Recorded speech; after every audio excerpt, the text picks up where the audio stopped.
Hello and welcome back to Daisy's Veg Garden. And it's a bit of a windy one today. Right, so we could have a frost tonight, so I've got to harvest all these pumpkin and squashes. So we've got the Red Kuri and Gill in this bed. Then in the top bed, raised bed, we've got the Red Kuri and Butternut Squash. Then we've got in the pots the porcelain pumpkin, and then on the other side we've got the butternut squash butter bushes. Right, so how did this bed do? I'm really pleased with these Red Kuris, a nice decent size, and I got 2 pear plant on these, same as down there. And the Gill, they did really well. The cucumbers did okay again this year, but the peas weren't a success.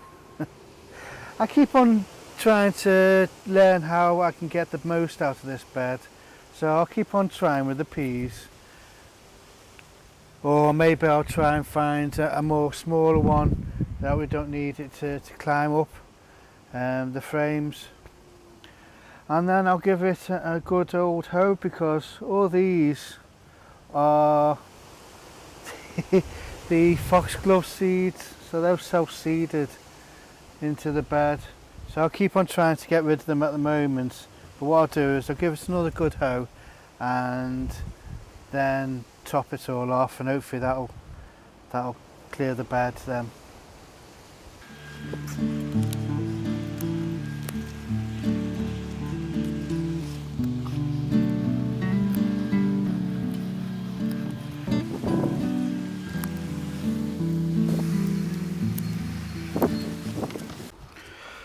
Right, so we got 1 Red Kuri per each plant, you know, decent size, except for this is the second one, which actually, if I follow it all the way along, is from this plant, and hopefully that will ripen up over the next week or couple of weeks.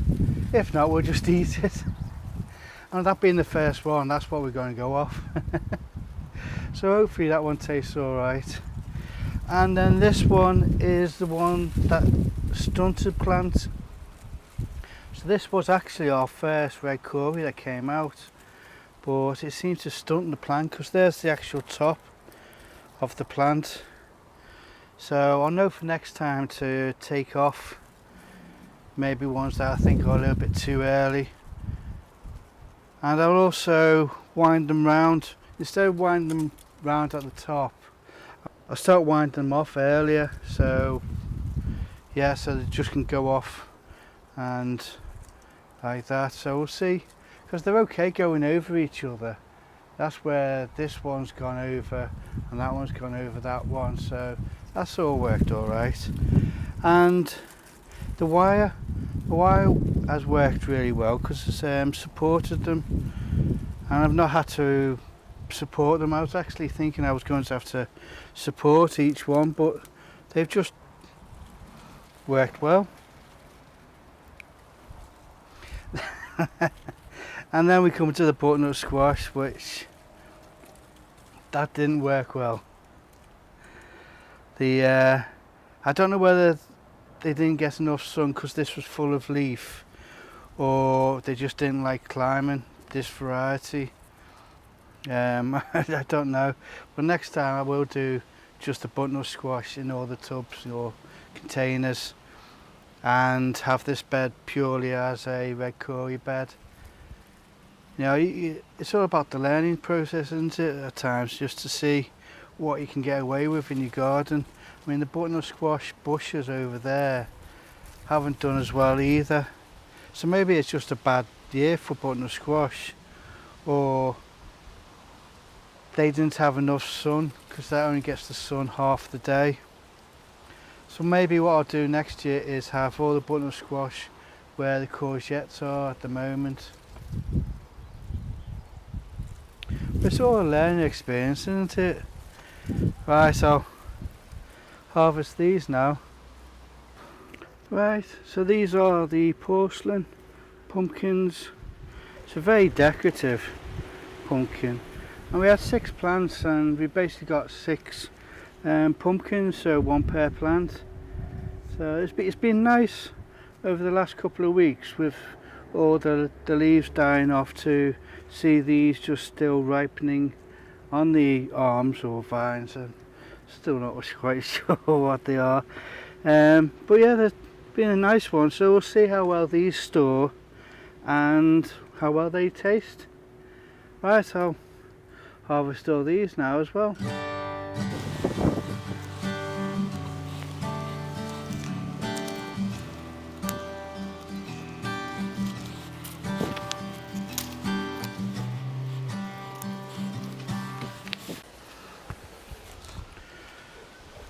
Right, and these are the 10 butter bushes and the butternut squash bushes. So we've got around about 1 to 2 per plant, you know, and they're okay sizes. But before I go into any more detail on these, I just want to show you how I've done the strawberry runners.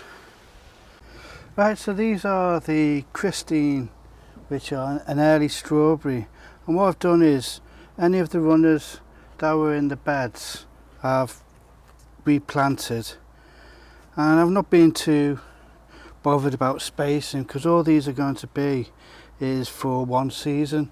So as soon as these are fruited, then that's it, they'll just get composted then, but it also means I've got spares. And these will go into the greenhouse and hopefully the polytunnel, so that we get an earlier crop because they've been protected. And some of them are still just, I've had the runners just on the surface at the moment so that they can root. But what I'm going to show you now is the ones that actually gone into the wood chip. Now we've got a membrane and then the wood chip. So all the roots had just gone out, and they were some of them had real fantastic root systems on them. I was really surprised at the size of these roots. Look at that one. But this one was the biggie.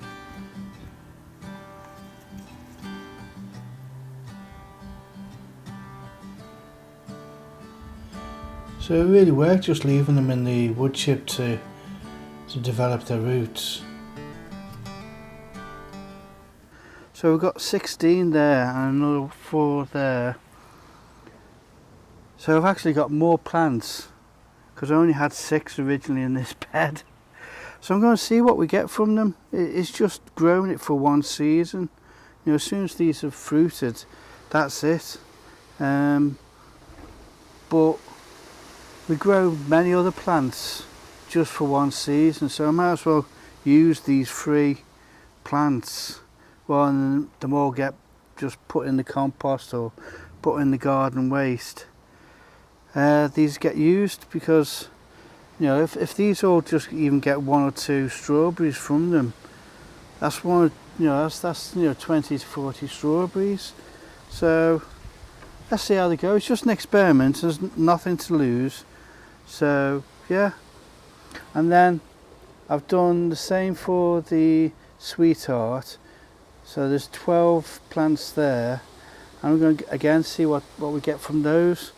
Because they're going to be protected, hopefully I get an earlier crop and I don't have to worry about the birds eating them as well. And again, for the Cambridge favourite, I've done a few spares in the 9cm pots just in case we lose any over winter, and also for the sovereign.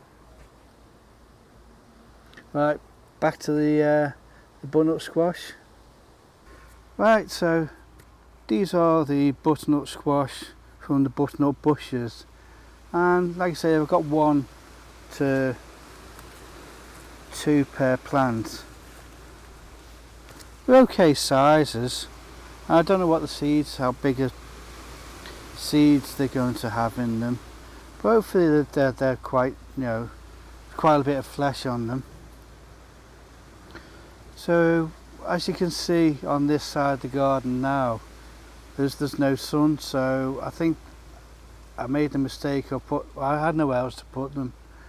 So next time I won't do as many, and I'll probably do them in 35 litre or 30 litre tubs, maybe 2 per plant, because I don't think, you know, that's not really much of a root. I know there's more roots in there, but it's not really that much, so I think you can get away with 2 per big 35 litre tub.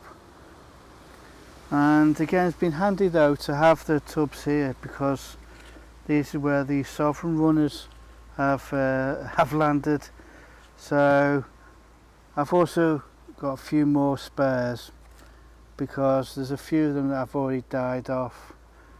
I'm quite grateful that these have rooted into this plant, because there weren't many runners on the sovereigns, because I planted those late. Right, I'm just going to harvest these now. Right, so I best do this before the sun goes down. This is our pumpkin and squash harvest. I'm quite pleased with that. I know we've only got 1 per plant, but we've got 6 of the porcelain, 16 and a half of the red Kuri, quite a few of the butternut squash, and the same with the Gill little. So we'll probably make a few changes next year. Hopefully I get them into the ground earlier, into the climbing frames earlier, and hopefully we can get a few more. And if we get the butternut squash into full sun, hopefully we get more of those. So before the sun goes down, I hope you enjoyed the video, and I hope to see you again.